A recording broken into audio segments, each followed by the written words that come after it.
Welcome to Unpacking the Athlete podcast, hosted by yours truly, Rob Martin.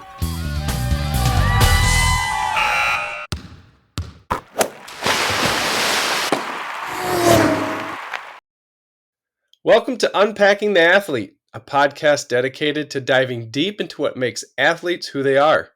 This is episode 4. Today's guest is the toughest human I know. He loves endurance sports. He loves cycling. His accomplishments are as follows. He just won the tandem category with his buddy Brent at the 2022 Lumberjack 100-mile mountain bike race. In 2021, he won the overall Michigan Gravel Race Series championship in the fat bike category. He has done a 40K TT in under an hour and placed third in a 200-mile road bike race. But his greatest accomplishment in his life has been passing the athletic bug on to his kids. A little side note that makes this even more amazing, he's been battling pancreatic cancer all at the same time. Our guest today is Jason Potsander, who resides in Indiana and loves to grind anyone on the bike. Welcome, Jason. I am so happy to have you on today. All right, thanks, Rob. It's great to be here. I would first like you to elaborate on passing the athletic bug onto your kids. Well, with my kids, I have 3 kids. I have boy-girl twins that are now 12 years old, and a older girl that is about 14.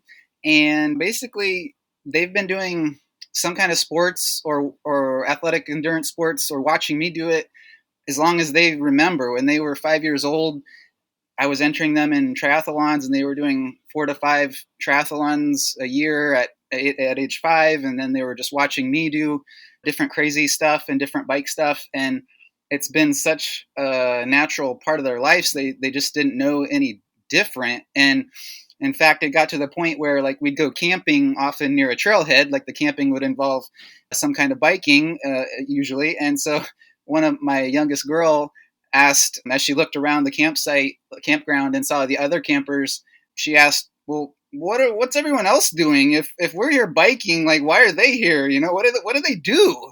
And we had to explain to them that, well, actually what we do when we do our biking is probably not the normal thing. Not a lot of families would come here and bike and do what we're doing. And there's people come to camp for a lot of different reasons, and biking is just one small reason.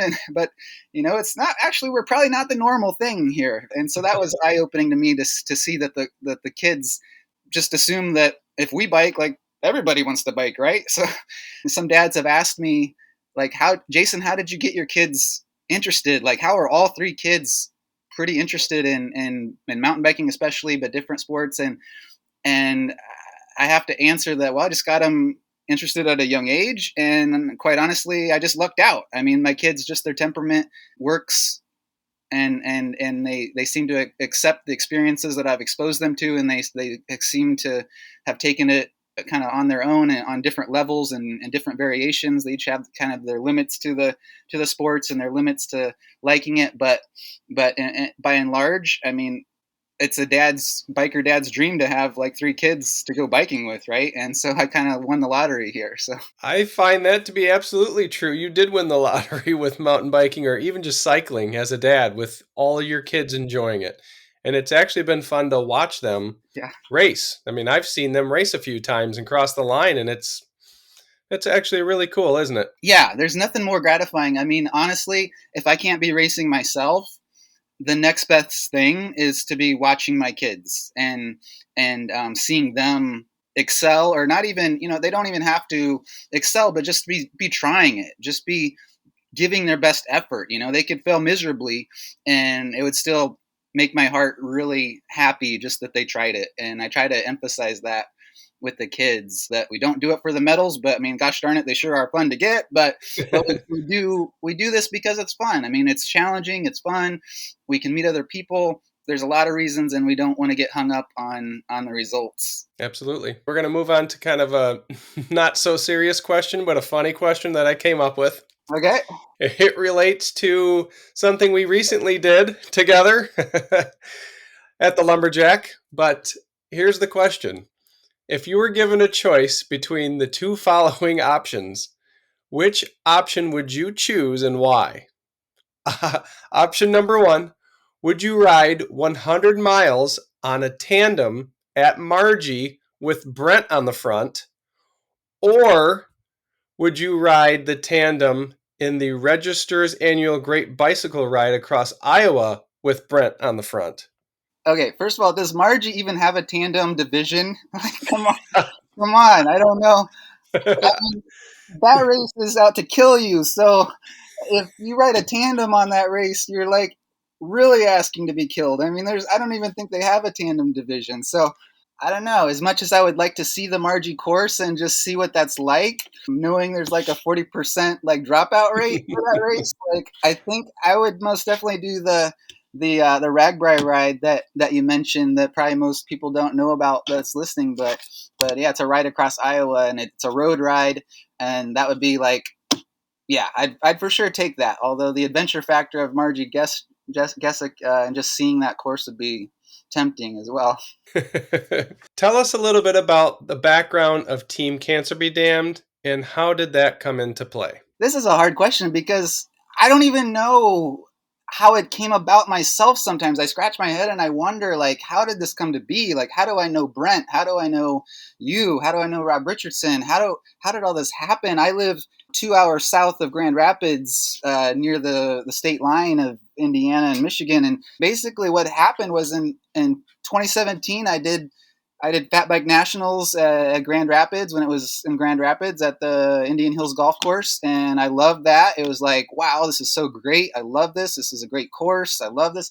So, of course, I wanted to do it in 2018. It was a two-year bid for nationals. So in 2018, yeah, they changed the course to Cannonsburg. I went to Cannonsburg then to recon the course in preparation for like the 2018 Fat Bike Nationals. And so I roll up with my family in the car and I'm getting ready with my bike and getting prepped. And it's November and it's a little cold, not snowy. It's just a little dreary November day. And so I see this other guy roll up and, oh, he has a fat bike too. Oh, that's interesting. I wonder what he's doing. So I start talking to him. Oh, can I follow your wheel? I don't know my way around. I'm not from here. And so, little did I know that was Brent Lockhart. I had no idea who this guy was. We just randomly pulled up at the same time in Cannonsburg parking lot. And so I'm following his wheel and we're talking, we're kind of sizing each other up, trying to figure out who each other are. And I tell a little, at that point, I was doing some preemptive chemo at that point. And so that came out. And so he's like, oh, okay, you're doing chemo now. That's interesting. That's different. So he already knew a little bit of my health struggles at that point. Wouldn't you know it, like before too long in the ride, I hit a root the wrong way and my wheel slipped out. My eye, face planted right next to a really sharp pencil stabbing stump, and I got a nice gash in the side of my head near my eye.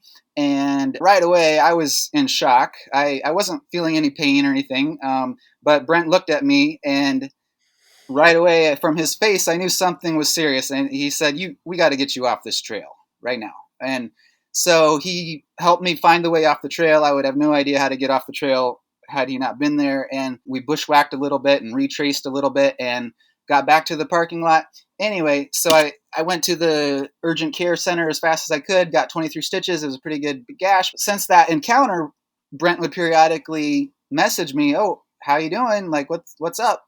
And so it was just sort of a Facebook friendship or a loose following where I met this random guy and he just checks in periodically, and he knew of more of my cancer stuff as I posted more stuff on Facebook. He was following me and reading everything, and then out of the blue, I think it was like the June of 2020, he sends a pretty big message in that, hey, Jason, some friends and I are going to do this Everest attempt, and we want to do it in your honor, and just wanted to check that out with you, see if it's okay, and do you have any links we could share to kind of spread the word, a GoFundMe link or anything about yourself? And I was instantly flattered, first of all, and just impressed. And I thought about it a lot and pretty quickly replied after talking to my wife and thinking about logistics, and replied,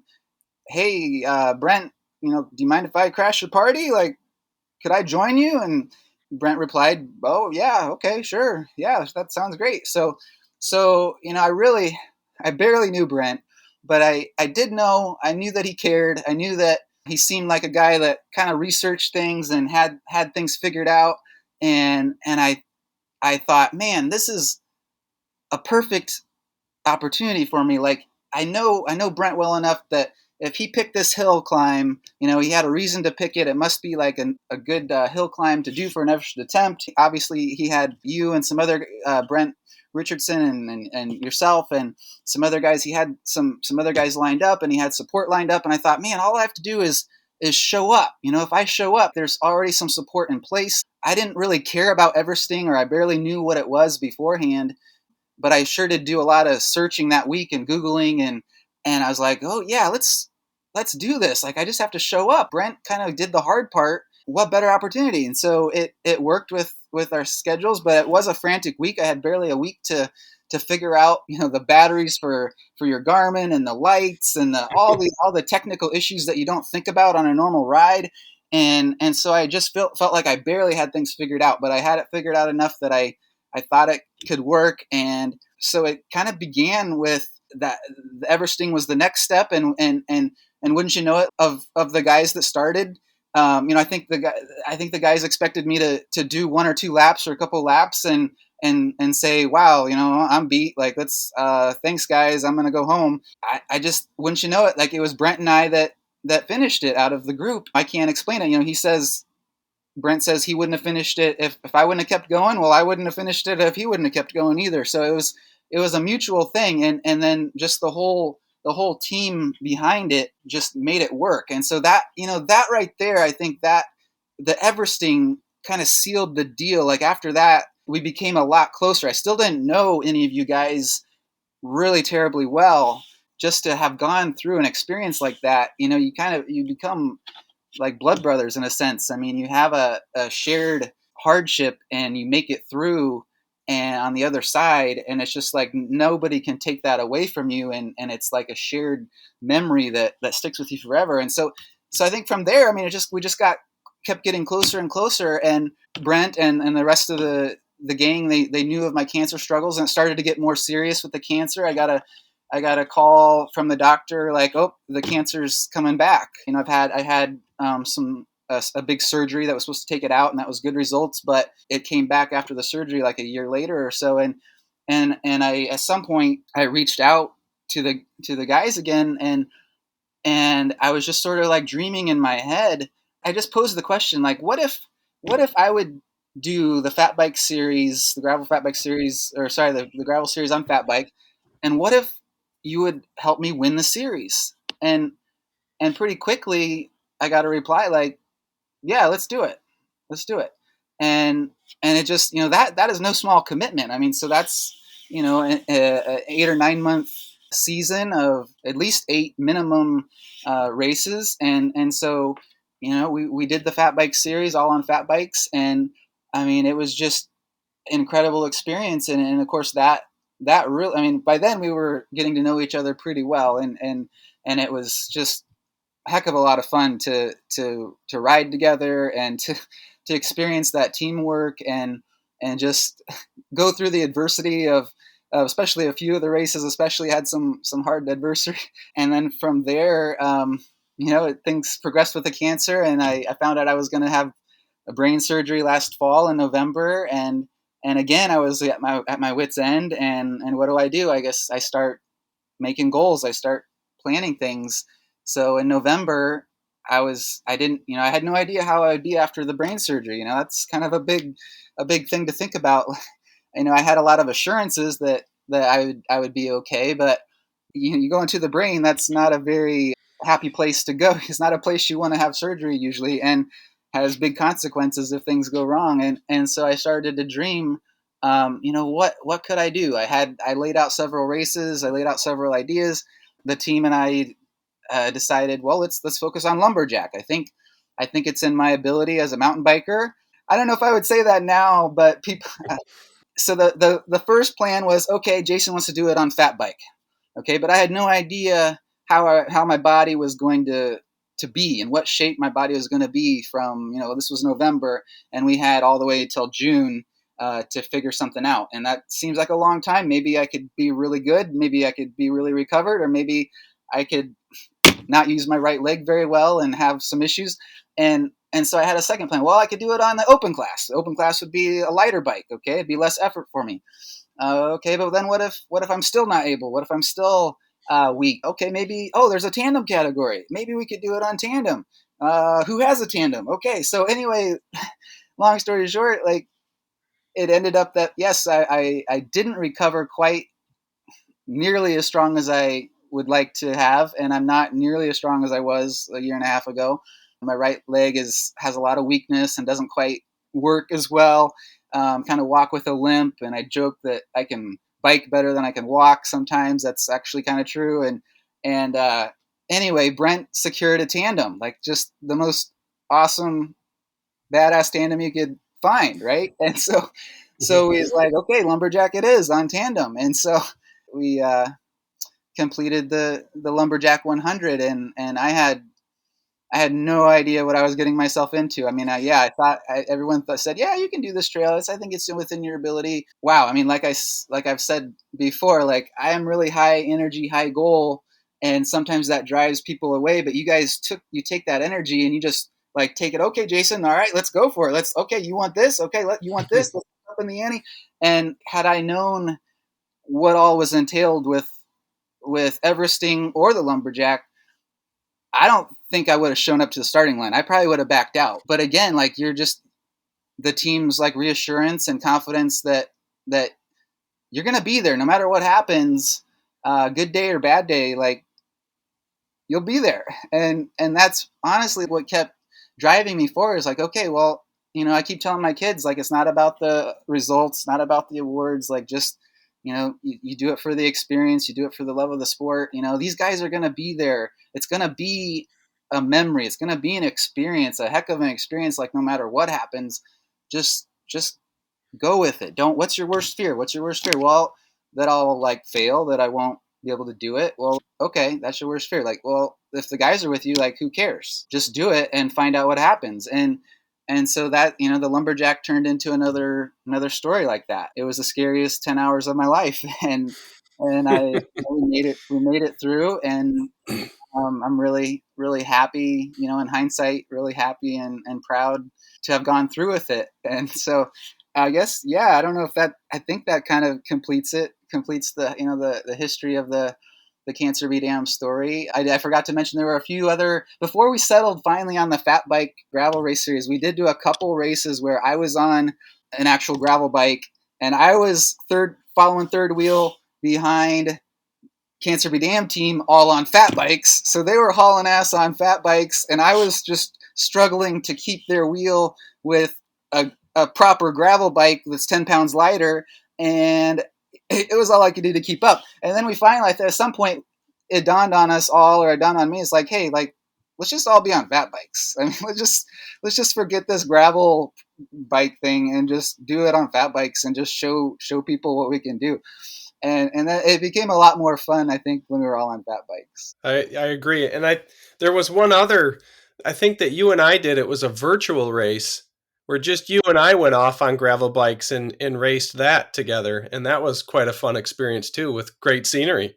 Yeah, that was interesting. Yep, just okay. I didn't know you that well either at that point either, but it's like, yeah, okay. I want to do this virtual Waterloo Grit and Gravel, and so yeah, Rob just met in the parking lot. Okay, let's hammer out this virtual ride, and then we finished it just before a big rainstorm, and it was like, yeah, it's like epic, perfect ending. Well, let's switch gears a little bit. Okay. And talk about when you got started on the bike and how did that happen?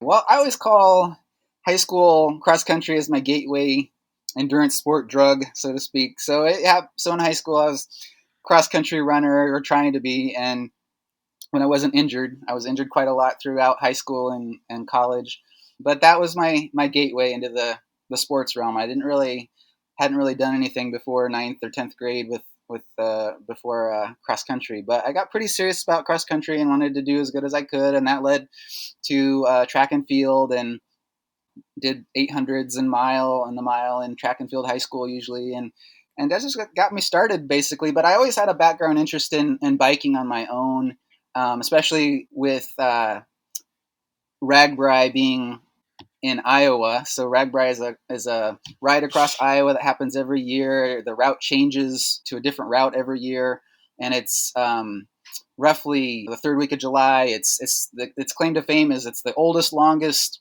biggest, whatever biggest superlative word. It's a huge ride. So there's 20,000 plus riders. It's like a traveling circus. So anyway, I had that background every year, like in July, Iowa, known for hogs and corn, becomes bike crazy in the third week of July. And so I got a chance to do Ragbri for 2 or 3 years in high school. I was lucky enough to have an older gentleman friend in at my church who sponsored me. I just loved it. I mean, I was just hooked. I mean, it was just so exhilarating, especially with that many riders and that energy. I would the 20,000 riders just takes over a road. Like cars do, it's closed to cars basically. You cannot drive a car on the Ragbri route. And so I would spend the whole day in the left lane passing people at 18, 20 miles an hour, because most you see everything from farmers in overalls to like legit cyclists. You see the whole spectrum of people on bikes, and so most of the spectrum, I was able to just stay in the left lane, and just that was the safest place for me to be. And it just this was the biggest rush for me to just fly down these roads and have all these other people that were into bikes as well. And I did 2 or 3 of those, and I started even as a high schooler student. I thought, when I grow up, I want to do this with my family. Like this would be really cool to experience with my family someday. And so I really had the bike bug strong at that point, and that branched off into triathlons a little bit. I kind of taught myself how to swim and could swim on a mediocre level, good enough for most age group triathlon brackets, and so I was doing a few triathlons in high school. But then once I graduated high school, I went to Anchorage, Alaska, and then I really went full bore into triathlons. And so I found a triathlon club in Anchorage, Alaska, and there was actually, even with their short summer season, there were 4 to 5 triathlons a year in the local Anchorage area, and so I pretty much trained for those 4 to 5 events a year in the Anchorage area, and I would try to keep in shape enough to do the weekly road races or hill climbs or time trials, as well with the road racing club as well. I didn't really get into mountain biking at that point. I was so focused on still the running and the triathlon aspect that I just felt like, I don't have any time for mountain biking. I just really went full bore into the triathlon realm, and then that just I kept going. Kind of turned into a gravel racer after I had a foot injury that impeded my running quite a bit, and so found I could still bike. So I did the gravel racing thing once we moved from Alaska to Indiana, back closer to home. Started doing the gravel racing along with the fat biking. If I could, I was thrilled when Fat Bike Nationals came to Grand Rapids. That was like, whoa, this is so great. I live 2 hours south of Grand Rapids. This is so great. Yeah, I think that's in a nutshell how things started with me, how it progressed. Now we're going to jump to more recent times, and we're going to talk about an event you did that was challenging recently and fun at the same time. And tell us a little bit about that. Well, I mean, that would have to be what would an event that was very challenging would be, and fun at the same time, would be the Lumberjack 100. And if by fun you mean scared out of my mind for 9 hours and 49 minutes, then yes, Lumberjack qualifies. We catched this plan where we focused on Lumberjack with the Cancer Be Damned team, and we settled on the tandem as the mode, as the division. I had one practice ride with Brent like 3 weeks prior, and that gave me a sense of yes, okay, actually I could do this. I mean, it was only an hour and a half practice ride, so that's a big difference from nearly 10 hours. But it gave me a sense of ability that okay, I can actually do this, and that was really reassuring because yeah, leading up to the race, as it got closer and closer to June, I was getting more and more scared because I could feel my body not as strong as it was a year ago. I could feel my right leg not working as well as it used to, right? And it was really frustrating, and I was really scared, and I was like, what am I getting into? And that was even before, like I said, I showed up to the starting line really not knowing the course at all. I think Brent had ridden a good portion of the loop, but not even a full loop, is what my understanding was. So he knew what was coming up, but I didn't. And especially what unnerved me was the downhills. So I'll admit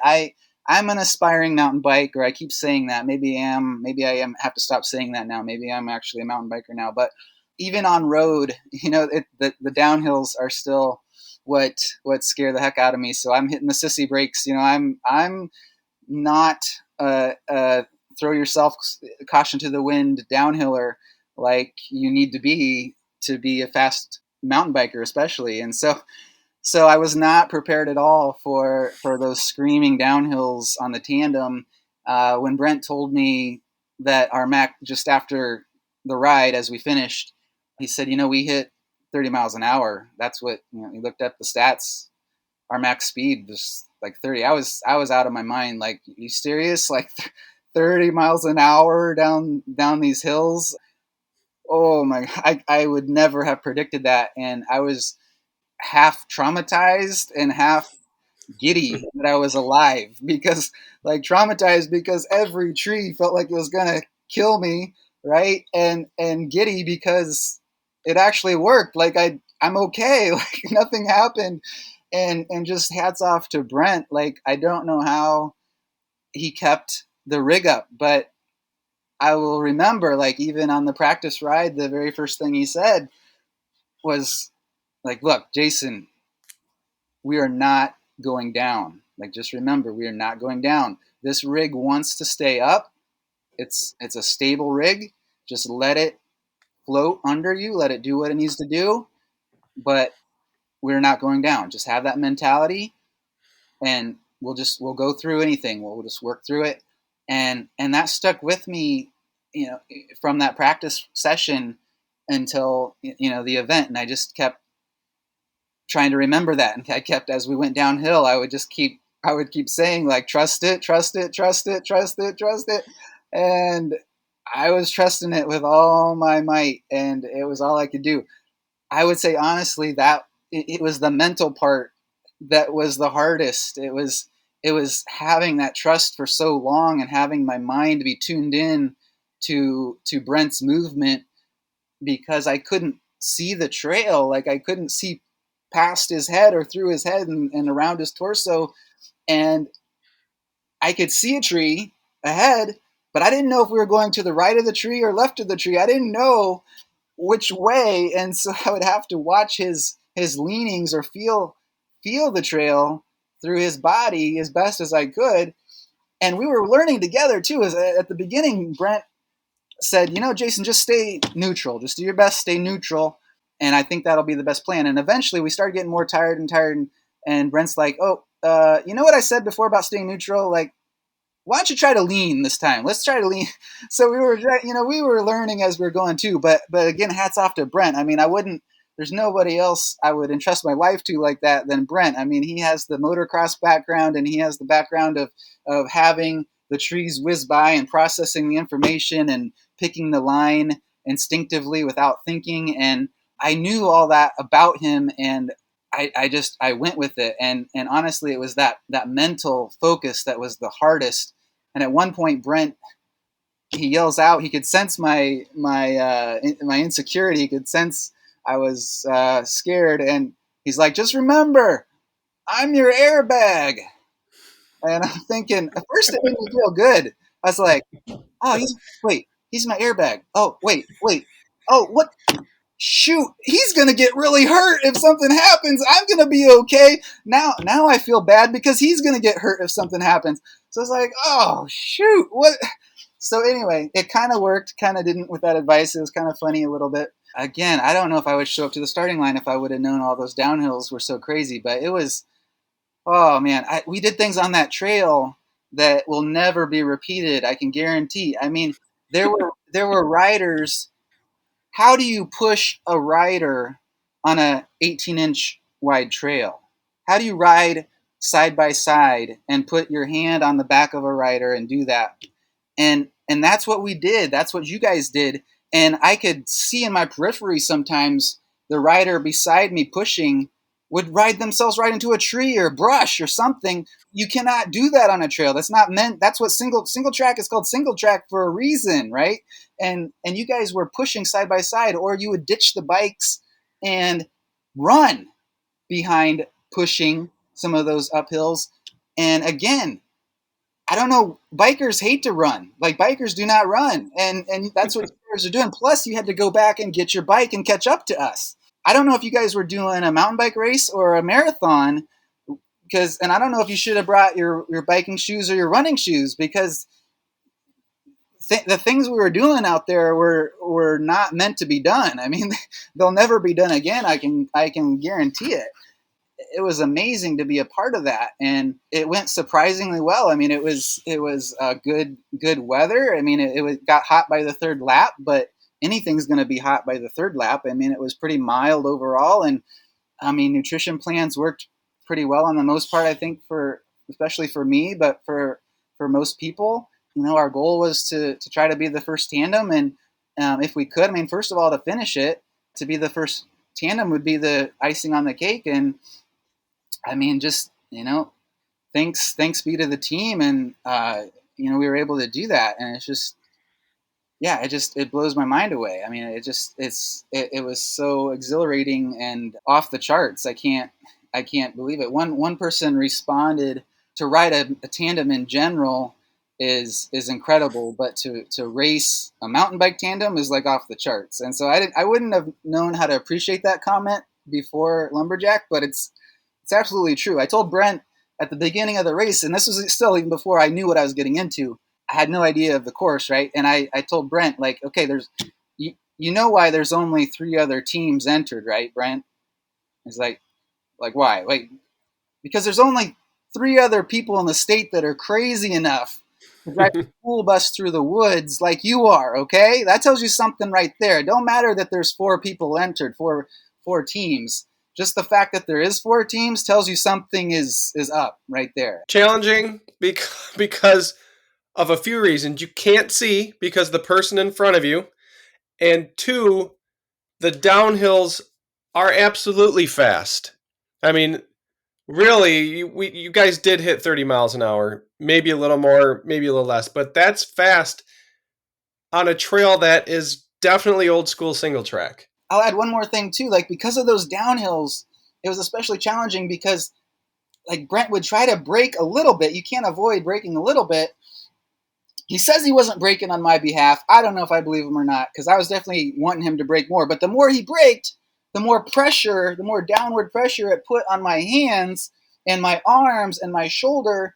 And by like the 80th mile, my arms were toast. My arms hurt more than my legs. And so somewhere around 90th mile, my arms just collapsed. And we're going down a hill, and I just face plant into Brent's back.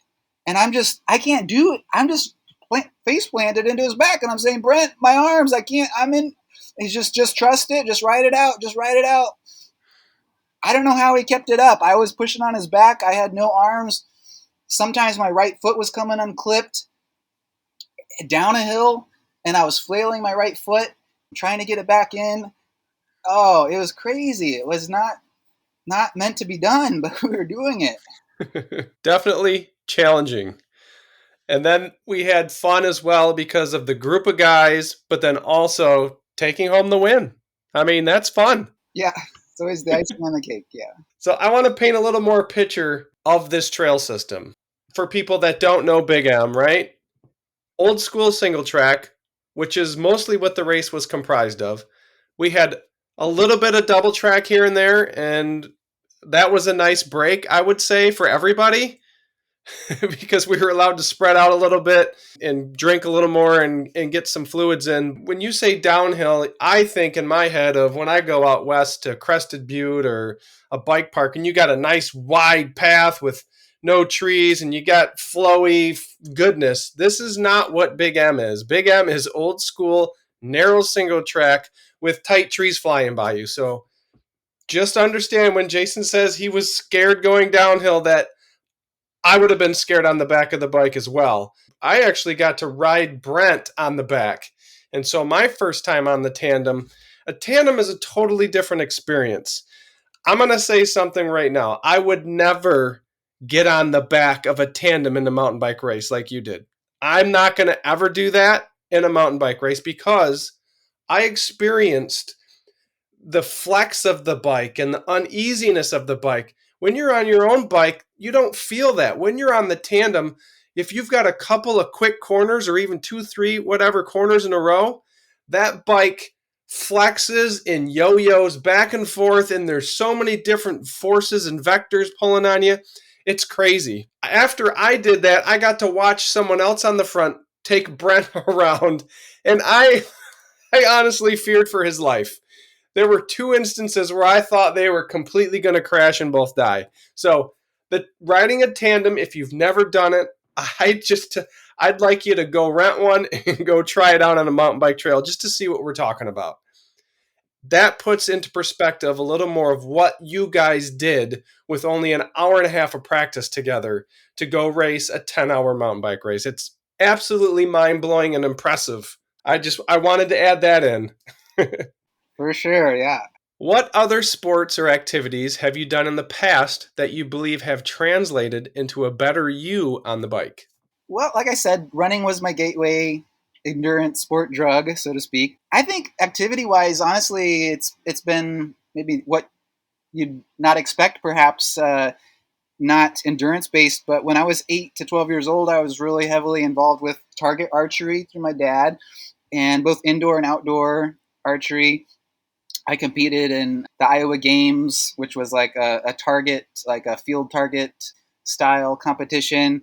And I did also like numerous like 3D field competitions where you walk through the woods and you have to judge the yardage and you have to judge which sight pin to use. You've got 10, 20, 30, 40 yard sight pins and you kind of estimate where to put the pins. And I found that all really challenging and exciting and fun to see, how can I get it right? There's so many variables, right? The way you release the bowstring can either make or break your shot. Just every little part of your body can either make or break the shot, and it takes a lot of repetition, a lot of mental focus, and I think it taught me how to calm myself, and it just taught me how to let like instinct take over and just repetition and ritual take over where you've done something so many times that your body just knows what to do, and when you do something wrong, you're like, oh yeah, I felt that was not how it usually feels. That's why that shot was so terrible. It's more of the mental side. So I'd say like the archery came in to play with some of the biking that I do now.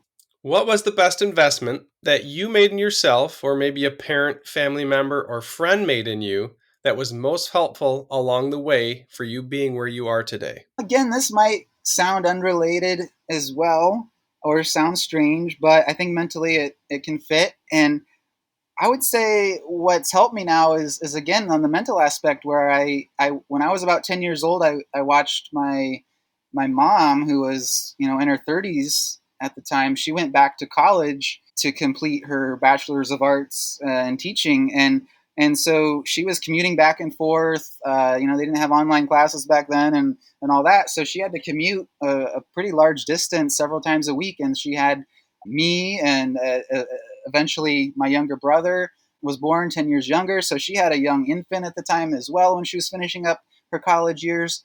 And so she would bring me to some of her college classes at times. And so I'm strutting around with my backpack on as a 10-year-old, following her into these lecture classes, and I'm feeling like some childhood protege, right? I'm wondering, oh, I wonder if they're wondering why I'm here. Like, what?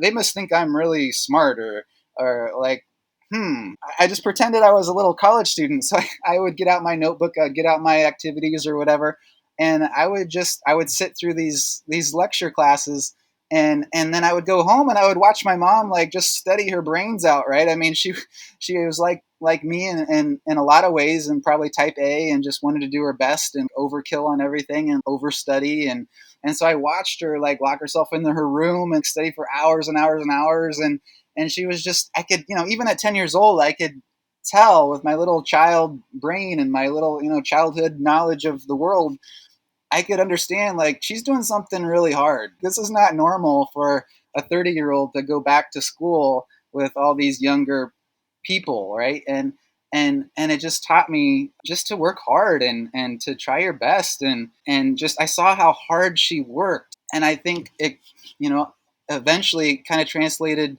to myself, when I was in college too. It's like, man, I don't feel like I'm the smartest person here. Like, far from, I see all these other people and I'm pretty intimidated. And it's the same thing on the bike too. I show up to the starting line and it's like, whoa, I'm just this little guy and there's all these monsters around me. Like, I don't know if I can compete with these guys. But I mean, eventually I started thinking is, you know what? Like, I probably am not the best rider here. I'm not the most athletic. I'm not the smartest in the class, right? I can work. I can put in the hours. I can put in the time, and I'll grind you down. I can work. I know how to work. I'll outwork you. I'll outgrind you. I'll do whatever it takes. And that's kind of become my story. It's worked for me in a lot of ways. I'm just like, gosh darn it, I'm gonna work and work as hard as I can and see what happens. I owe a lot I to my can mom about that, I think. I can tell that based on that story, you definitely have picked up some traits from your mother in that respect, because you definitely will outgrind, and I've seen it happen. Yeah. Did anyone influence you to get on the bike? Do you look up to anyone or have a hero or an idol? I think I've mostly been on my own as far as the biking goes. I had a lot more encouragement with the running in high school through my high school running coach, but by and large, it's been mostly self-driven, self-motivated. I don't really have many or any other family members that do it, or that kind of took me under their wing. But as far as a hero, like, yeah, I would. I've started to. It's mostly in the running realm because that's my first background, and so I definitely have caught on to Ryan Hall as one of my heroes. I think he's still the current USA half marathon record holder. He retired around 2012. Basically ran himself into the ground. I mean, his body just stopped responding, and he said, "You know what? It's been a good career, and I think I'll do something else now." And so I've been following him probably more since his retirement in 2012, in fact. And I admire, like, he started a podcast, or the Run Free podcast, which I loosely follow, but I really love how he dives into the psychology of the athlete. He does talk logistics from time to time, and well, I mean, a great deal of logistics as well, but he really, as well as that, it's what's behind the athlete. It's the psychology, it's the motivation, even the spiritual aspect of what we do and why we do it. And I just love that. Another thing I love that's just so interesting about him is when you look at his like 2010 photos of him, winning in his prime. He's this 130-pound weakling, right? I mean, he's like smaller than I am even, and then he retires and he goes whole hog into weightlifting, right?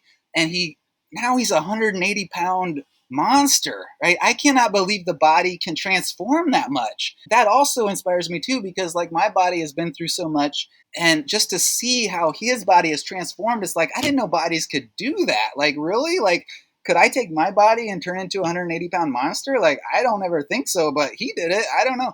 So it makes, as I'm recovering from my surgeries and things and various, the challenges I've had with the chemo, and it just makes me think, okay, like the body is amazingly adaptable. I can get through this. Like, let's just see what happens. Like, I think time and time again, my body has come back to me. Like, I talk about my body as like not being there anymore. Like, some of my surgeries, I felt like I literally say like it cut me in half. I have over 30 inches of scars on my abdomen from 3 major surgeries. And each time it's like, I feel like I'm half a man. I can't bend over. I can't do so many things. I'm like, I can't do, what can I do? Like, and it's helped me so much to see how his body has responded. And then in addition, I would say there's another runner, Gabe Grunwald, or Gabe as they called her. I didn't really know much about her until she started popping up, where she had a rare form of cancer. And I saw this picture of her. She's running down the track straightaway. She was a middle distance track USA runner, doing I think a lot of 800s and 1500-meter races. And I don't know her stats or any of that, but what mattered to me was just instantly when I saw her picture with her singlet on, and you could see her abs like full view. She has this huge J hook scar on her abs, and like that could just bring tears to my eyes because I know what that scar means. Okay, that's not just a mark on her body. Like that is pain right there. That is overcoming right there. The fact that she's even on the track, the fact that that picture is even being taken tells me so much about her. And, and she did die in 2009, and I just had to cry, like just a heavy cry. It's like, oh man, you were such a fighter, Gabe. Like you did it all. Like I want to keep fighting like you.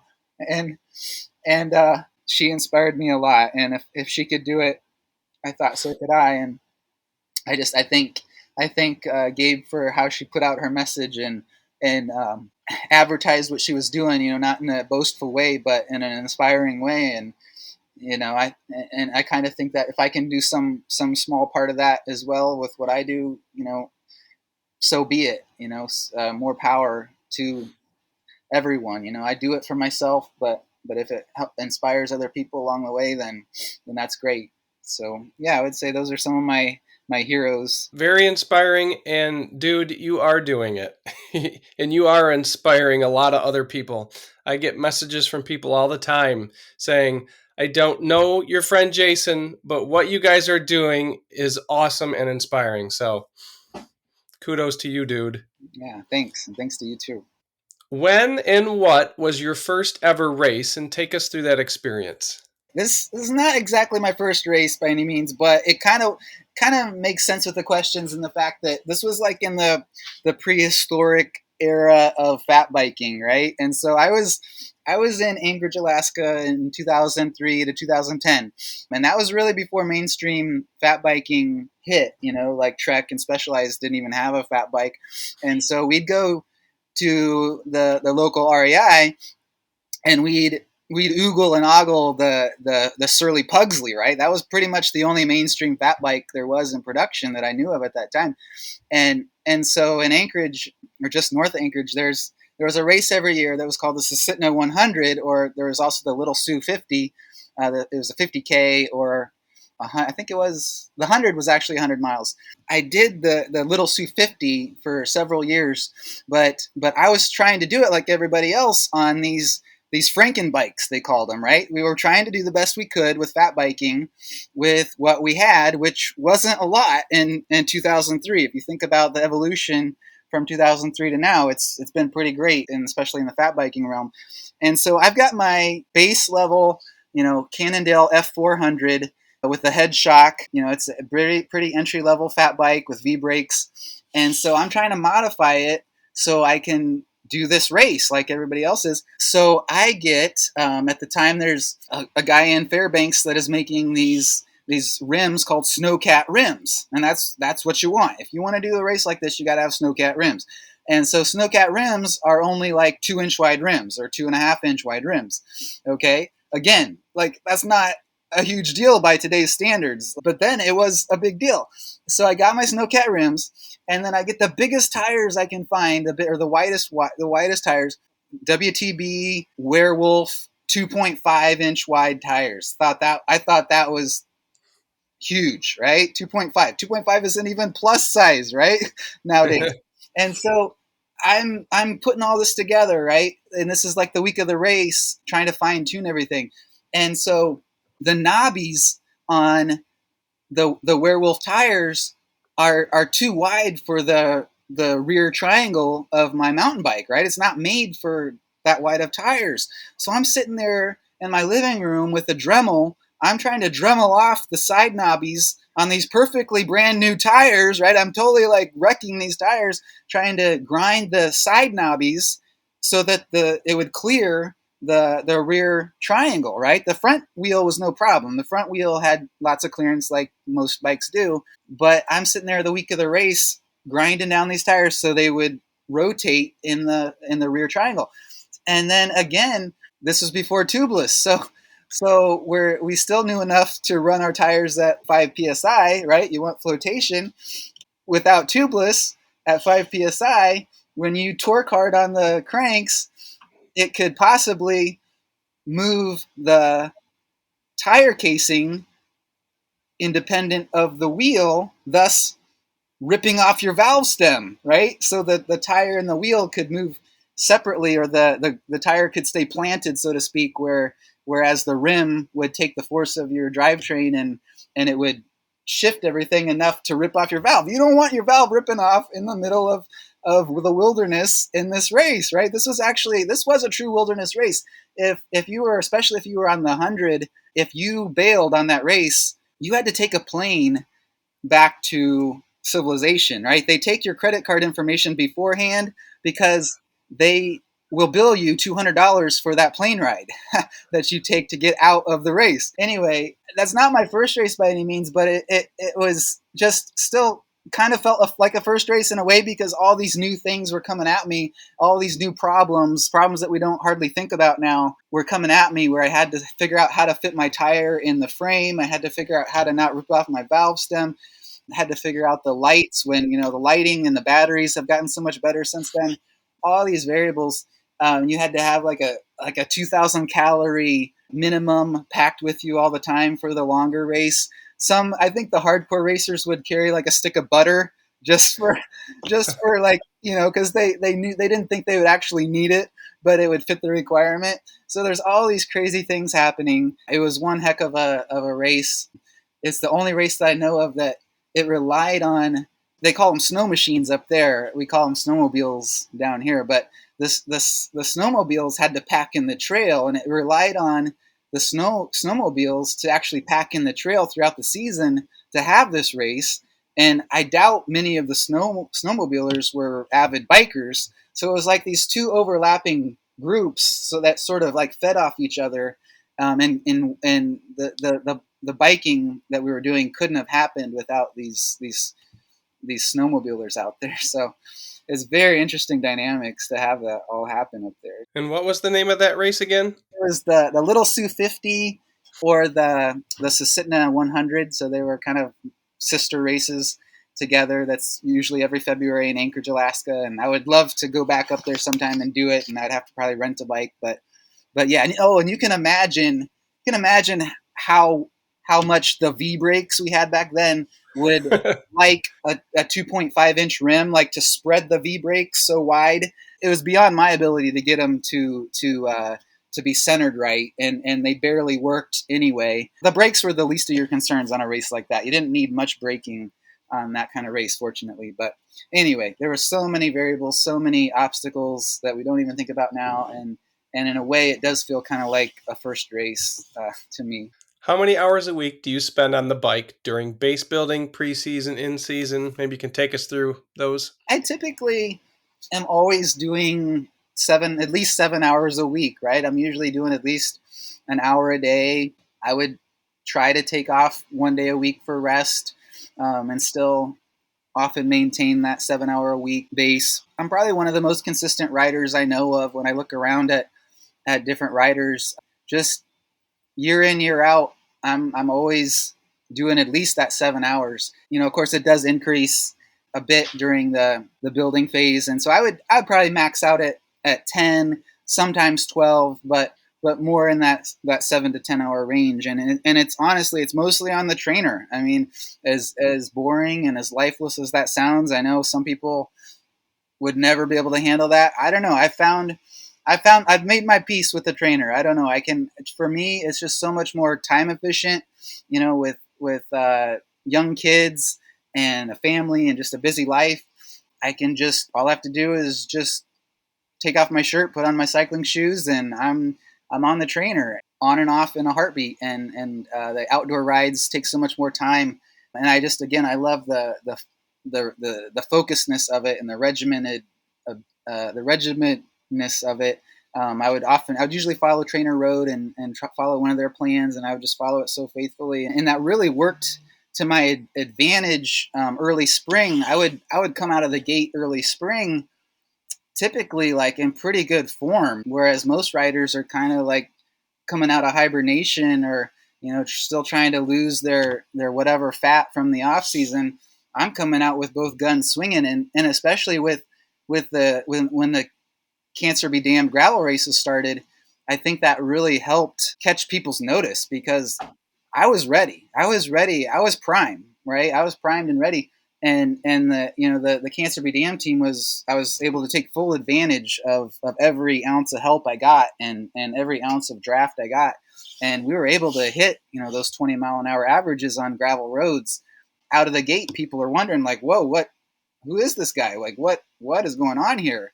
Granted, the flip side of that is, by the end of the season, where I think where a lot of other racers are like racing into shape, so to speak, I'm probably more plateauing, right? So I've kind of, I don't know, it's kind of how I've always worked. So I kind of expect to be a little less competitive toward the end of the season. So maybe I've got things backwards. I don't know, but it kind of worked for me. But so typically 7 to 10 hours a week. What has been your most memorable race on the bike or event? And walk us through it. I would have to say there's lots of memories I could pick, but I kind of landed on the Anchorage 5K Heart Run that's every April, and it's kind of like April in Anchorage can still be pretty cold, and there still might even be like snow in the shadows, right? Snow in the ditches, right? So it's kind of like your first race of the season. But I remember it was the year we moved back to Indiana. It was one of my last races in Anchorage. I did the 5K, and so it remains to this day my 5K PR. But was just so magical about that race was it's just like what you dream of. I think every racer dreams of that magic feeling where the race felt, quote, effortless, so to speak, where you just floated along, where you're just in the zone, or whatever you call it. And for me, I got done with that race and I was like, man, like, whoa, what did I just do? Like, it was so controlled. I remember that was the biggest word I could come out of that race with, was controlled. I knew every quarter mile of that course. And so I knew I had my pacing dialed in pretty well, and I had a goal of, somewhere around 17:30, and or sub, even 17 flat, and I knew all the splits that I had to hit, and it just went like clockwork, and I think a large part of it was just that I knew the course. I was so controlled. And then the fact too, like, Keegan Randall is one of the USA cross country skiers. Of course, cross country skiers are often big runners too, and of course she was entered in the race, and I think I beat her that race. And it's fun to say, oh, I beat an Olympian too. But the Anchorage 5K Heart Run just stands out hugely as a huge memorable race for me, and especially because I was not even in 5K shape. Like, I was still in triathlon mode at that point, so I wasn't doing like specific 5K workouts. And so I thought, man, what would happen if I actually trained for a 5K? Like, whoa, maybe I could actually, go sub 17. But and I always thought I would have you always think you'll have another chance, right? But so far I haven't had any other chances to do that, and I don't know if my body is going to let me ever do that again. So I mean, it's just another reminder. When you're out there on the course, I mean, you literally may never be there again. Like, this may be the last time you're ever doing this, whatever experience, right? Whatever this activity is, and let's just go for it. Let's just blow yourself up and see what happens, because there's no guarantees, right? And that's been a good kind of backside of that memory as well. What ride, solo or with a group, in the past has been most memorable? It could also be an adventure ride. This ride I'm thinking of is also in Anchorage, and it's somewhere around 2006, and when we were living up in Anchorage. And again, it's in the prehistoric fat bike realm days, and so typically I would have my bike in the back of the station wagon all the time in the winter months, and I would finish teaching at my school and get off work, and I would head to one of my favorite trails at Kincaid Park in the heart of Anchorage. Basically, it's right along the coastline of Anchorage, and it even kind of skirts around the airport in town, the major airport, and you can see planes fly overhead. So anyway, it's like one February day, I think it was, and so I head out to the coastal trail to kind of hammer out some fat bike miles, and I'm doing my thing. And you have to remember too, another quality of this is that winter solstice up there is sunset at 3:30 p.m. basically. So this is somewhere in January. So we're gaining light, but it's I know I'm going to be in the dark probably when I finish this ride. So anyway, so it has this all these cool features of the snow and the light and the airport that you can the planes fly overhead. Anyway, so I'm doing this ride, hammering along. I come along this moose, right? And that's not uncommon. I would see moose all the time. I would fly by a moose and not even know it until I just flew by the moose, and I would wonder like, oh shoot, I was just 2 feet within a moose. Anyway, but this one I could see it well ahead of time. I knew something was different about this moose. That moose, it was in an open area on the trail, and it was kind of stammering around and maybe a little agitated. And then I saw some blood. I thought, okay, something's different. This moose is injured. Okay, I don't want to mess with this moose like I want to mess with any moose, really. But so I mean, I treated it like any moose. I was like, well, you just go around it. I post hold. I had to step off trail, and so typically when you step off trail, you're sinking down into some good snow, and you're post holing with your feet, trying to move forward, right? So I just post hole my way around the moose and kind of hike a bike around the moose, and I didn't think anything of it. Finished my ride. I turned. It was a out and back ride, so when I turned around, I came back. The moose wasn't there anymore, and that was that. I thought, oh, okay, just another ride. No big deal. But it wasn't until the next morning I saw the local paper, the Anchorage Daily News, had a pretty good sized article. Skier shoots moose on Anchorage Trail or Anchorage Coastal Trail. Took me a couple seconds. I was like, wait, that's where I was last night. Wait a minute, there was a guy shooting bullets around my trail when I was out there riding. Whoa, that's kind of unnerving a little bit. I mean, for Anchorage standards, this trail is not. I mean, yeah, it's a wilderness within the city. It's a pretty good size trail system and park, but yet this is the heart of Anchorage. This is where probably if anybody goes on a trail, like everybody's been on the coastal trail at some point. This is a majorly used trail, and to think that just within minutes, or I don't know how long, within hours or minutes of me being right by that moose, there was a guy shooting bullets around, kind of unnerved me. I was like, man, I don't want any bullets hitting me when I'm out there riding my fat bike for fun, right? And so I think, yeah, that was one of my most memorable rides. In retrospect, I didn't know it in the moment that it was going to be memorable, but afterwards, it unnerved me a little bit that someone was shooting a moose so close to me, and that I happened to encounter that moose. So that'll always stick with me, I believe. I'm glad that you didn't get hit with any bullets. Yeah, It's definitely a memorable experience and unnerving at the same time. yeah. Who was or has been your biggest competition along the way on the bike? And tell us about some of the times you went head to head. Could also be triathlon or running. In the triathlon days in Anchorage, there was another guy similar age as me whose name also happened to be Jason. So he and I would go head to head sometimes, and he was definitely the stronger biker, and so it was always, and I was usually the stronger runner, oftentimes with my running background, and we were both kind of mediocre swimmers, at least at the time we were, and so we kind of came, usually equally out on the swim, pretty close together.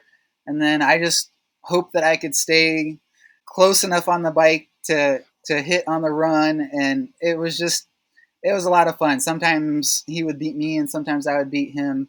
It was a ton of fun, and especially to know he had a certain strength in one area and I had a certain strength in another area, and it was tons of fun to talk about it afterwards and to kind of see where he was hurting afterwards and where I was hurting, where I struggled, and for a little bit once I moved back to Indiana, I was still in pretty hardcore triathlon mode for the first few years, and I did meet up with Ralph Nurse a little bit when he was in his triathlon phase. I think now he's pretty hardcore mountain bike and fat bike, but at least at that time I could keep up with Ralph Nurse on the triathlon course for a few races, and that was always fun to be next to him. So yeah, it's been fun to sharpen myself against other good competition. Healthy competition. Why do you love cycling? Why do you love the bike? And what keeps you going? More than anything, I think it's the discipline, the routine that I thrive on. It's controllable. You control how much you train. You control what you do on and off the bike that can help you or hurt you. You control the food in your body. It felt gratifying to have.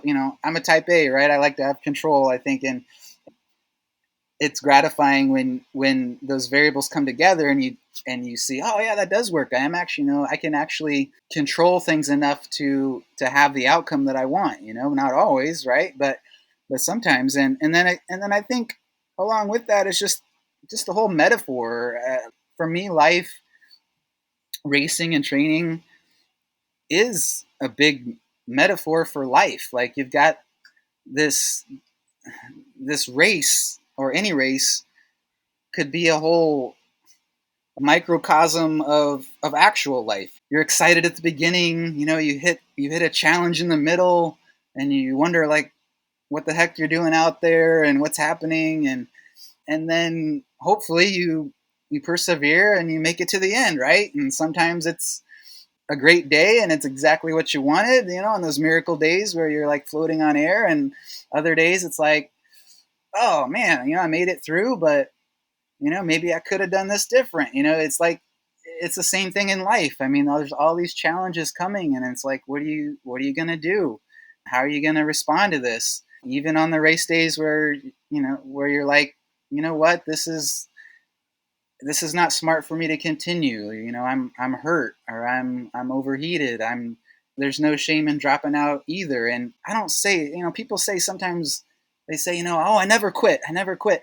I agree with that philosophy too, right? But sometimes there is a time where you have to say, stop, or just you have to make a decision and say, what, this isn't the right way for right now. A phrase to kind of help me remember that is, I think it's Chad Wright is another person I follow loosely, but he's an ex Navy SEAL. Anyway, he has lots of inspirational stuff. But Chad Wright says something like, "Be hard when it gets hard." Okay, so it's like, I kind of translate that to pick your battles, right? I mean, you don't have to be hard all the time, right? Sometimes actually you need to be soft, right? Sometimes if you're hard all the time, I wouldn't be married, right? I would be divorced and like single and have a lot of people mad at me, right? If I'm like just a hard ass, hard nose all the time. Sure, in the race, like sometimes you got to be hard and like be that hard ass to yourself, or be that person that just seems like some monster on the bike, but you get to pick the moments, right? Pick when you want to do that. Sometimes it's the best thing to do that, and sometimes you got to say, hey, this is not the moment for me to be hard right now. I try to keep that balance, right? Do you incorporate strength training? And do you have a piece of equipment that you really like? And maybe how many days a week do you strength train?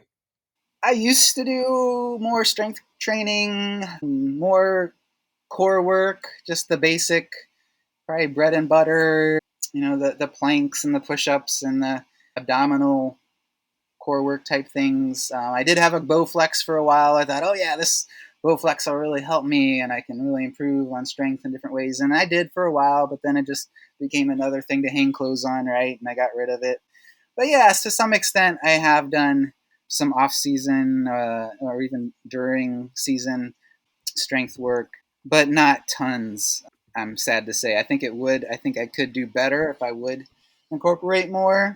Sometimes I actually have been really concerted about it, like with some of my abdominal surgeries. I've thought, you know what, like I've got to build my abs back up because they've just been cut wide open, right? And so there's been stints where I've gone through cycles where I'll do every other day some kind of ab work, and yeah, I'd be good to get back to that too. I mean, I do have a percussive gun or whatever, but I often forget to use it, right? And so it's sort of not very well used, and I could do better to use that. I used to be like super religious about stretching, especially like in high school on up to my 30s. I was super diligent about stretching, and I could do better about that as well. But Let's look at a non-race week. And what does a typical week look like for you during the season when you're getting ready for a race, but not race week?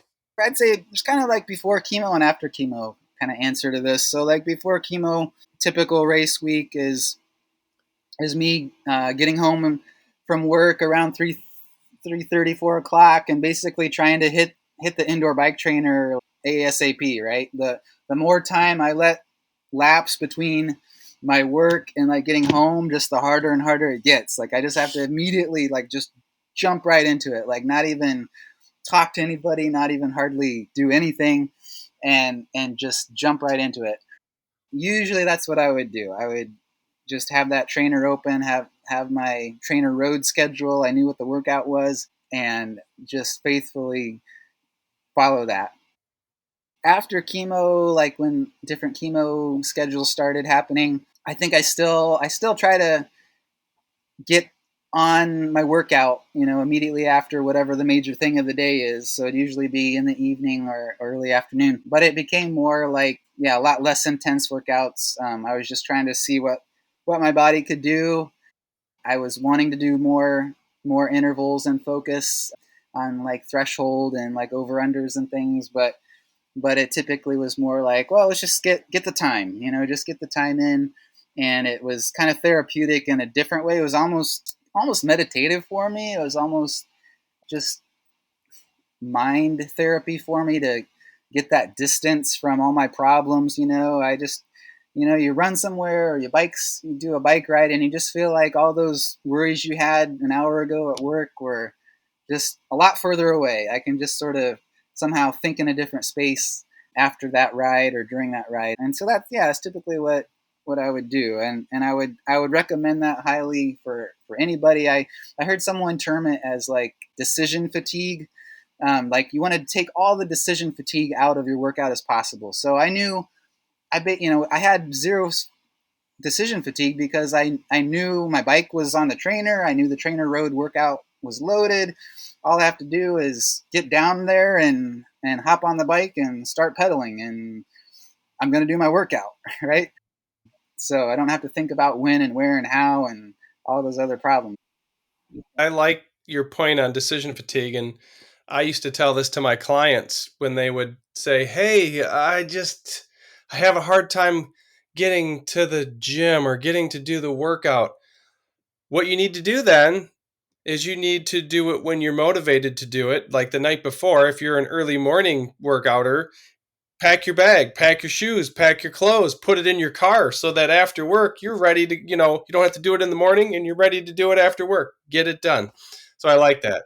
Mm-hmm. Let's move on to, yes, race week. What does a race week look like training wise? Do you have any days off? Do you do openers? Maybe not the night before, but maybe 2 nights before.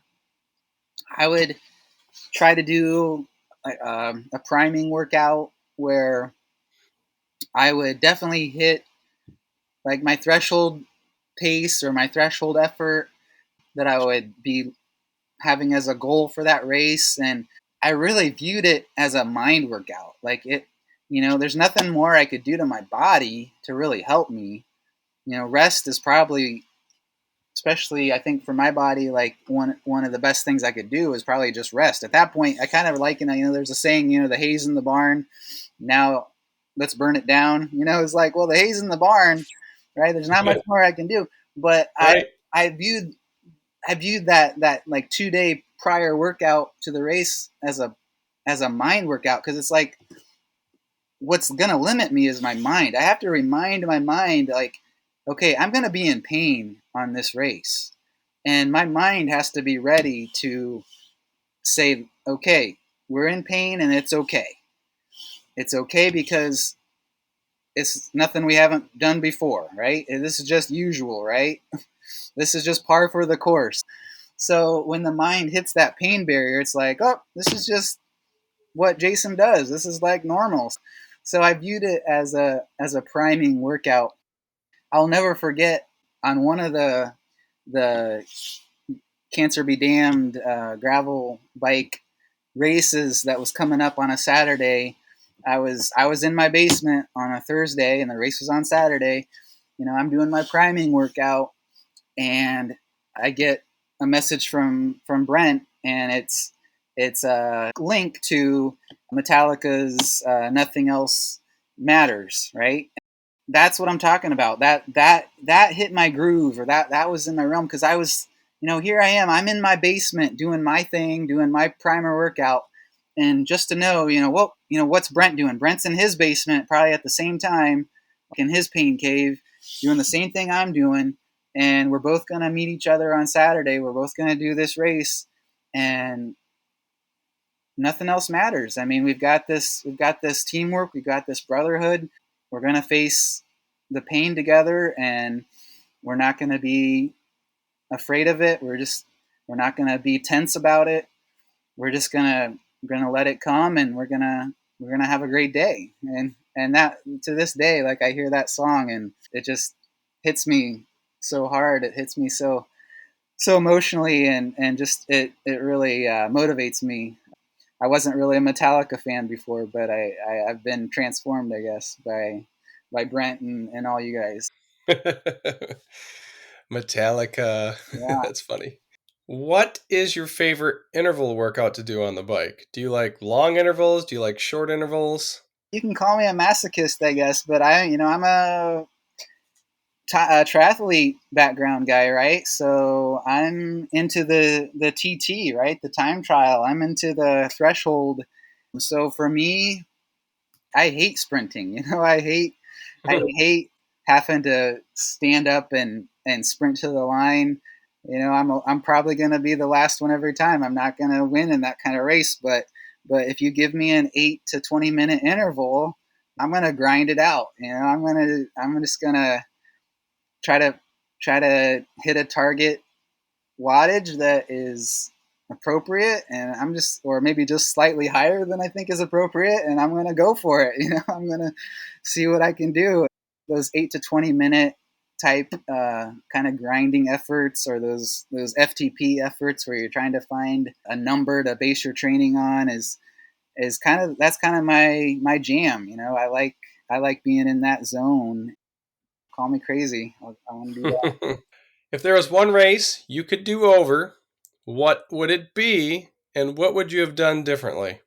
I don't feel like I have like a lot of regrets in general, but I mean, yeah, you get done with a lot of races and you always wonder, like, shoulda, woulda, coulda, what if, and I think that's really what keeps me coming back to the line. It's like, well, maybe this will be the day where I have that magic race again. Last time it was this reason, but I did settle on one idea I could share. Just, my senior high school year with track and field, I was doing the 1600 meter run, and this was the district meet, so the top three would advance to state. This is the pinnacle of the season, and I placed fourth out of the field, and I just missed that third spot by a couple seconds, and it's so heartbreaking, just to miss a state qualifier by just a couple seconds. Oh man, I mean, there's so many things that could have affected that. And I remember at some point, is maybe in the going into the second or third lap, somewhere in there, it was on the home straightaway. Somewhere in there, a runner beside me, their heel got clipped a little bit, and they stumbled, and I think they did fall down. I just remember, like in a split second, I was jumping over him. I don't know. That could have been the couple seconds I needed to be the state qualifier. I don't know, but you get done with races like that, and you just wonder what you could have done, or maybe I just should have believed in myself more. Maybe I underestimated my own ability. You just never know. And then again, you think you're gonna have a second chance, right? You think, okay, next time I'll believe in myself more. Okay, this time I actually know I can do it. I'm capable of that effort, or even better. But I've never had a chance to do a mile like that again, and probably never will. I don't think my body would let me do that again. But if I could relive that, I could see it going a lot of different ways. I could relive it and still even place worse, but who knows? But it'd be fun to try it again. What types of things, devices do you use for recovery? I know you mentioned a percussive device that you lose or don't use very often. So you mean besides like chemotherapy every week as recovery agent? No. So I know a guy who knows a guy who can get you some if you want, but it's insurance probably won't cover it. I use a lot of just the basics. I think as far as recovery, trying to get good sleep, trying to eat good food. For me, sleep is probably a big one because I'm a terrible sleeper to begin with. So for me I've done a lot of thinking in the last 2 years of, how can I help myself sleep better? How can I start to unwind in the evening earlier and realize, oh no, I can't just jump from this high energy activity or this high emotional activity and go immediately to bed and expect myself to go to sleep. No, that just doesn't work. Maybe as a kid you could do it, but no, not anymore. As you get into your 20s and 30s and 40s, like you need a lot more downtime, and so it's probably just more the basics. I do like things like First Endurance's Ultra Gin, vanilla flavor. That's been my go-to, and it just feels like I've tried a lot of different products, as I'm sure you have, and a lot of other listeners have. But to me, that vanilla flavor Ultra Gin just tastes great, less filling. It's like it just works. It's just like, wow, this tastes like actual vanilla smoothie or a drink that I'd want to drink for real, like not just for recovery. I do have an Aura sleep ring as well that I wear. It has little fancy bits inside that detect your heart rate at night. It's basically a sleep ring. It doesn't really give you any metrics for daytime use, but it gives you a lot of numbers, mostly heart rate numbers, and the heart rate variability numbers is what I look at. And that's kind of fun. Now that I've had it 2 years, I could kind of take it or leave it because it doesn't really tell me anything I don't probably already know. It's like, my numbers are like horrible today. Like, yeah, I kind of feel horrible today. Like, okay, that makes sense. But I probably would know it either way. But it is kind of fun. It does track my lowest nighttime heart rate. I could tell like before chemo, I could hit like my low heart rate at night would be 38. Okay, but now with chemo, it's probably rarely below 50, right? So it's like a huge difference. So I can verify, like, yeah, of course I know I'm going through like a lot of tough shit, right? But it's like, okay, the ring actually gives me some numbers to like quantify. It's like, yeah, it's not just my mind. I'm not just making this up. Like, yeah, my heart is really working harder than it did before the chemo. And again with the heart rate variability too, it's like, yeah, before the chemo it was better, and after it's worse. And yeah, it's fun to play around with those numbers and to look at the trends, and especially if you're type A and you like to look at numbers like that, it can be fun. Do you dabble with caffeine at all? Honestly, like of all the things I've spent my money on, and like all the whatever the hyped up products, honestly, it's like the dollar coffee that probably does the most for me. I'm a pretty good responder to caffeine, I would say. I didn't drink an ounce of caffeine prior to the cancer and the chemo. I would drink it on race days, however. I would always drink it on race days, and I always felt like, oh, okay, if you abstain from coffee all the time and then you drink it on race days, you'll have even greater effect. And I think it probably did work that way a little bit, but even now when I drink coffee all the time, I just feel like I need it to get myself energized in the morning from the chemo fatigue that I feel all the time now. So even now that I use it all the time, I still feel like it helps on race mornings just as much, or just about as equally.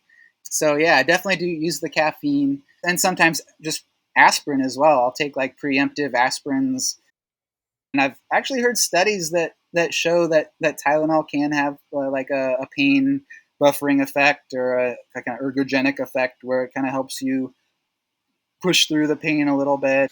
If you could spend 1 week training with an athlete or a coach, who would it be and why? I think I would definitely go with Ryan Hall if I could.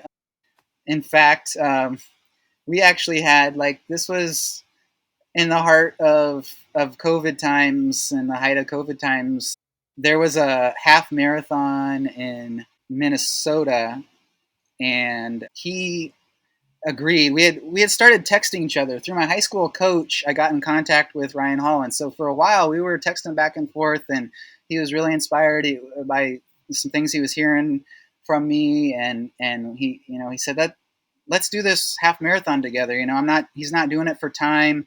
It was just kind of a fun run for him, and I was so jazzed about that. I was so looking forward to that, but COVID canceled all that, and it's never been able to happen since. And I've kind of fallen off Ryan Hall's contact list, and so it doesn't really work. But yeah, it would be cool to spend some time with Ryan Hall and get inside his head a little bit more.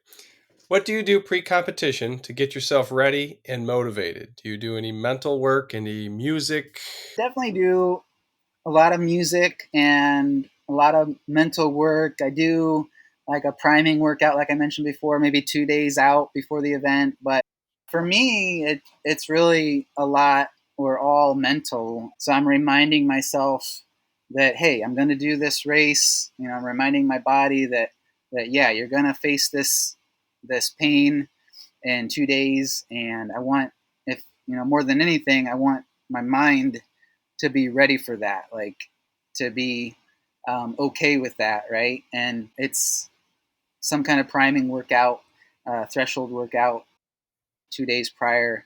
And typically the day before the race, it involves travel, at least 2 or 3 hours to a lot of different races. And so usually the day before, I'm like so preoccupied with just the details of the race and make sure I have my right clothes packed, or whatever detail, or I know where the address is of the race. I'm usually so busy and preoccupied with that I don't even try to get in a good workout like the day before. But I'll do that 2 day prior priming workout and call it good. And I do a lot of meditative music. So again, I turn to, like, maybe more race morning. I would definitely look to those up tempo songs and those high energy songs, but almost go into a meditative state. So like a song like "Nothing Else Matters" by Metallica is kind of perfect for me. It's kind of slower, and you can just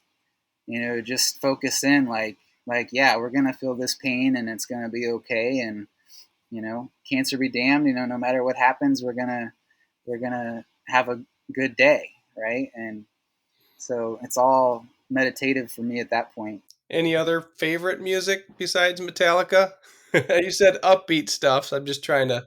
I have just a pretty wide range of music. I do listen to a lot of bluegrass, a lot, anything from what I call like bubblegum rap to like the standbys, Vanilla Ice and MC Hammer and the Fresh Prince. Those are all from my like junior high and early high school days. And, like a lot of people, you turn back to those songs of your youth in nostalgia, and they still work for you. They still bring back a lot of memories and energy, and so I turn to that as well.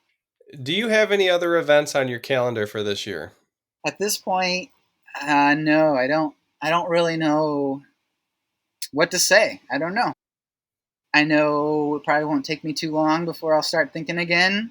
I'm kind of letting myself kind of float after this lumberjack experience and kind of bask in the glow of that, right? And kind of unpack what just happened in lumberjack and learn what I can learn from it. I don't know, take away those nuggets of life that you can take from it. Like I said, like I view this racing and training as a metaphor. So, what metaphors are there in that race that I can take away? I'm still trying to unpack that, and love to do more races with the Cancer Be Damned team. I think a lot of it will be probably kid focused. With my two 12-year-olds, boy girl 12-year-olds, and a 14-year-olds. I'm looking to do gravel races with them. I'm looking to trying to pace them if I can. I've got the Iceman Cometh bug a little bit. It's taken me this long to kind of finally realize, oh yeah, Iceman is kind of a cool thing. That's cool. And I used to hear about people talk about it and wonder like, why would I want to do that? But now I did the slush cup with the kids last fall, and I was like, yeah, this is really cool. Like, I mean, especially cool when you have good weather, like last November. But I only hope it can be good weather in the future. But yeah, I've already thought, wonder what I could do at Iceman. Wonder if they have a tandem division for Iceman. I don't know. But I know, that's a whole different animal. I know I wouldn't want to take away from anybody else's goals for Iceman. I know that's a high priority race for a lot of racers. So I'm just open. I don't know. I'm open to the next idea, but still kind of holding out and basking in the glow of Lumberjack. So we'll see what the future holds, and I'm sure we'll find out soon. Yeah. Yeah. If you were to give advice to any younger athletes, what would it be? I would say to be serious, work as hard as you can, do all those things, but don't be too serious, right? Don't take yourself too seriously or you'll really miss out. I feel like I can be a good example of that, where I was in those days I was talking about the triathlon days. I was so focused on the triathlon and those, 4 to 5 little events throughout the year, throughout the small season. I mean, that I didn't think I had time to mountain bike. Right? I would go on some mountain bike rides, and I didn't have the skill to ride fast, and I would get done with the workout or the ride, and I would think like, where's the workout? Like I didn't feel like this was like an easy ride. But if I had more skill, I could push myself a lot harder and not kill myself and wreck and do all those crazy things that I see the cool mountain bikers do, right?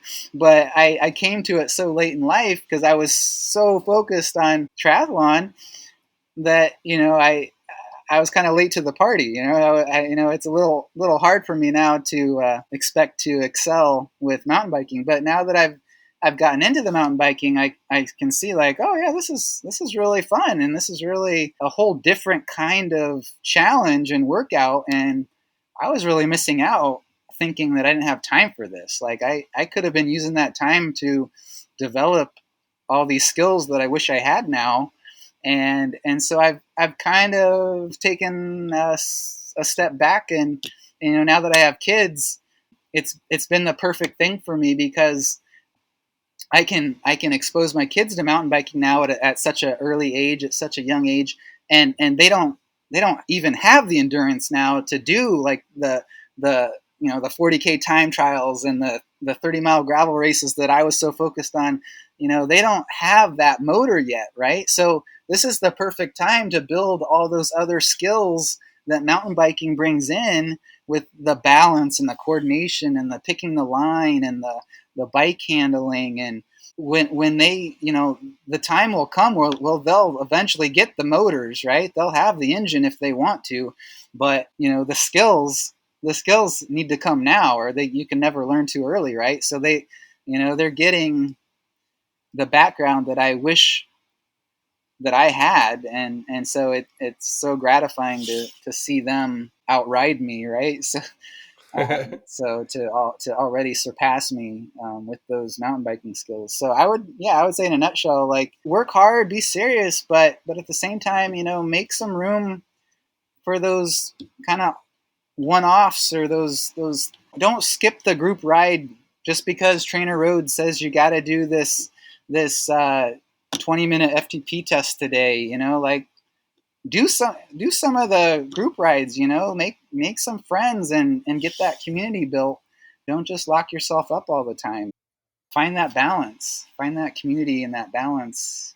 I think that's great advice. And as I get older, I'm trying to live by that a little more as well, not being so focused on what I need to do for this, and letting myself go on a group ride or go on an adventure ride with buddies, even though I got a big race coming up and I know that's going to take away from that race. But there's something in that, hanging out with people and having maybe a little more fun than having this regimen. Mm-hmm. Where can people find you on the web if they want to connect with you? Mostly on Facebook. You can look up my name on Facebook and friend me if you would like to hear more. I post a lot about my cancer updates, and it's often related to biking as well, because that's such a big part of my life as well, and the whole metaphor aspect of that. I'm on Instagram a little bit too. I get kind of lazy with Instagram though, but yeah, primarily the Facebook. So you'll find him, just search Jason Potsander, and you should find him on both of those if you'd like to connect. And is there anything else that you'd like to talk about, or you have any other final thoughts? People have said, the things they've seen us do or me do with the Cancer Be Damned team. They keep saying, "Oh, like, you're so inspiring, Jason. You're such a warrior." Like, all these compliments, but I feel like everybody has that inside of them. I mean, maybe I'm wrong. I don't know. I mean, I keep saying, like, well, what would you do? Like, you got to either laugh or cry. Like, what are you going to do? I don't know. Maybe I'm giving people too much credit, but I still think that, there's that tiger inside of everybody. I'm not that special, right? I think you can all do it. And the fact is, like, the week of a race or an event, I am scared shitless. Like, I don't know what the heck I'm doing, and I am scared out of my mind. And somehow I just get myself to the starting line, and something happens. I mean, I don't know, it's not always a miraculous thing, but more often than not, like, the miracles are there if you look hard enough. And so I would just challenge everybody to say, hey, if Jason can do it, I can do it too. And like, Jason's not that special of a guy. Like, anybody can do it if you want it bad enough and you try, and you're gonna have an experience, and just go for it. Good final words. Jason, I have a ton of gratitude for you coming on, and it's been a great time talking with you and crying with you. Yeah. I know we will have something going on soon, and I look forward to that. But again, thanks for coming on and having this discussion. Yeah, thank you too so much, Rob. Thank you. All right, we're signing off.